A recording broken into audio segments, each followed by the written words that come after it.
Good afternoon already. I'm João Taborda from Embraer, responsible for government affairs. We are deeply honored by the invitation from HungaroControl to be here and share what we are doing regarding our work on urban mobility. It has been a pleasure to work with HungaroControl and the team that is making this event possible.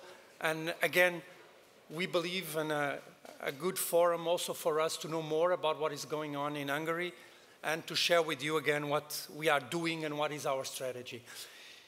Most of you know what Embraer is. We completed very proudly 50 years of existence last August, and we have now our project for urban mobility that we decided to call EmbraerX.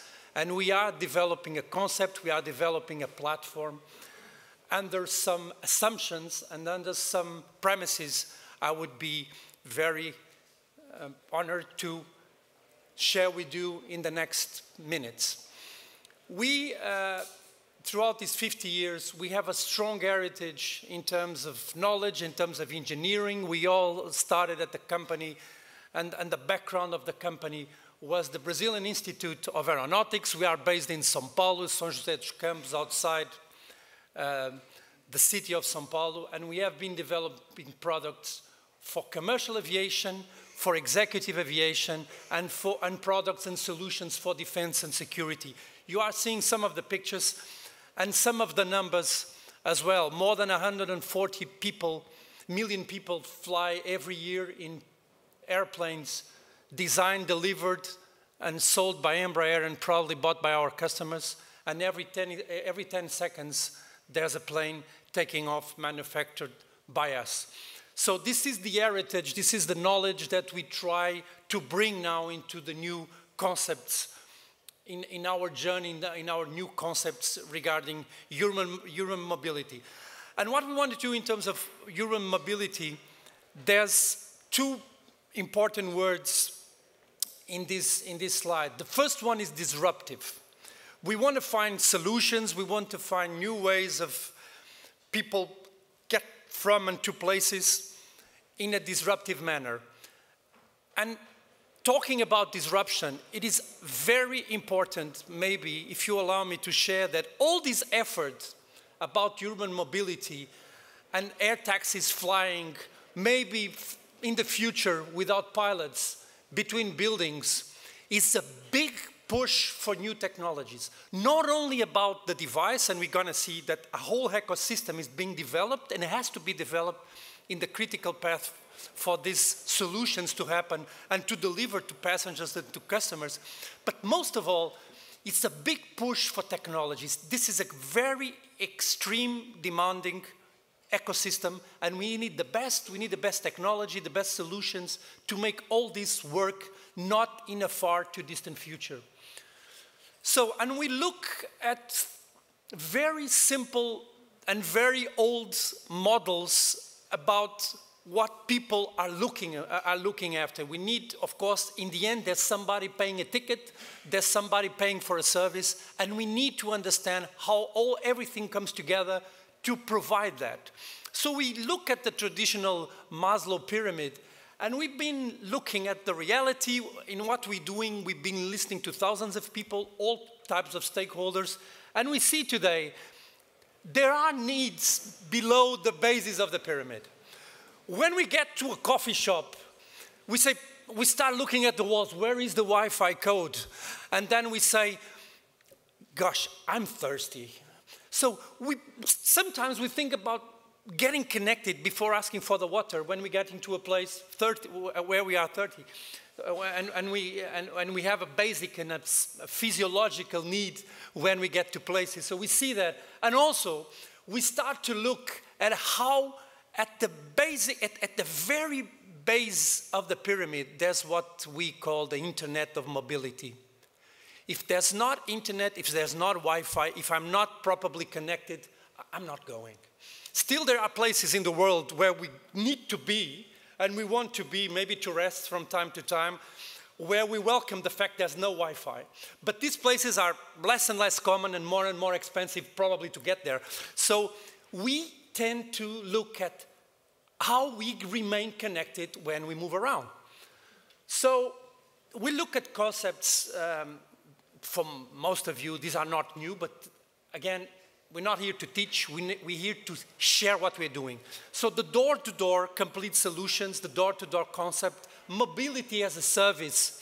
We see that in cars. People less and less talk about buying cars, but more about using the service. So not in a distant future, in the air will be, and it's very likely to be something similar. And the multimodal, we look at people, we look at moving things around, and again, remain connected.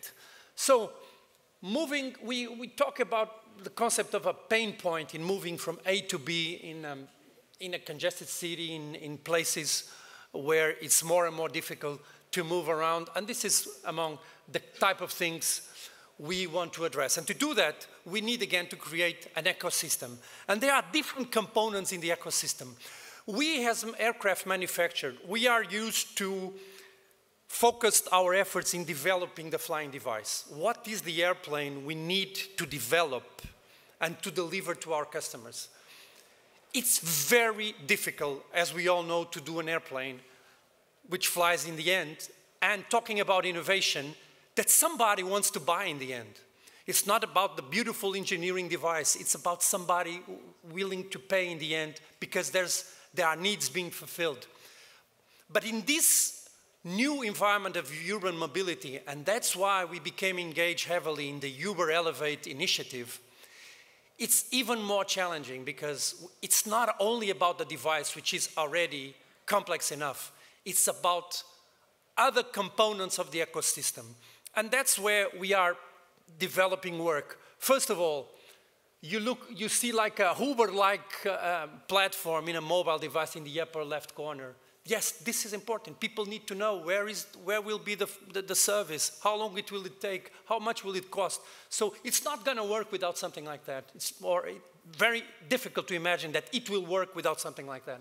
Then we need to know how we get to what we want to get. So that's why we launched a white paper. You can download it from our website. It's called the Flight Path 2030, where we look at air traffic management, we look at air mobility, we look at how the system technology will work, how we solve conflicts in the air, how we build a complete and fully safety system that the regulatory authorities and the safety authorities are comfortable and believe fully it's going to work. And also in the lower right corner, something what our product called the Beacon that is already in use by SweetX, a Dallas-based company using 30-seater jets from Embraer, that is about the condition of the aircraft. Booz Hamilton published some figures last year. We might be talking about a scenario of 55,000 flights with this kind of devices, with 4,000 aircraft. So we're talking about devices that might fly between cities or inside cities a dozen times a day. So you can see how it is important to develop tools, and we are doing that already, and putting them in place in real conditions with executive jets and the like, to know which planes are ready, what is the condition. We want what we call peace of mind to the passenger. He should not be worried if the plane is flying too much or flying too less. So these four components are for us the most critical. This is the backbone of what we call the ecosystem. It is not enough just to do a very nice flying device. But about the flying device, let me show you what we are doing now. And I would invite you to take a look at the platform we are currently developing.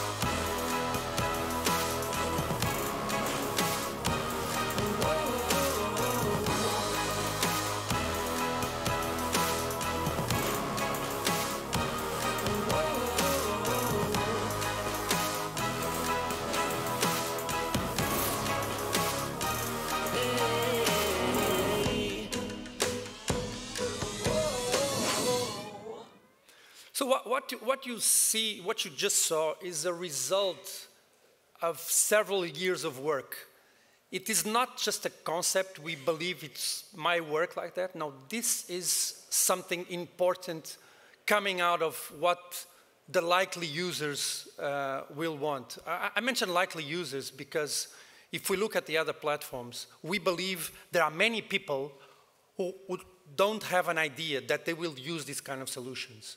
So that's why, again, initiatives like the Uber Elevate are important, because there are data about the potential users of this service, but themselves, they're not fully aware they can use it.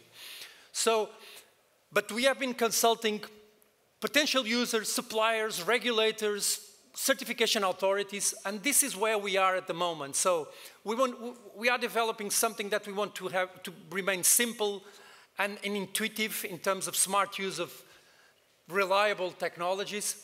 What I previously mentioned to you, the peace of mind, the fly-by-wire, you know, most of you know, the commands of the aircraft are less and less supported by cables. Today we talk about electric impulse and electric solutions. So we are on our 5th generation of fly-by-wire.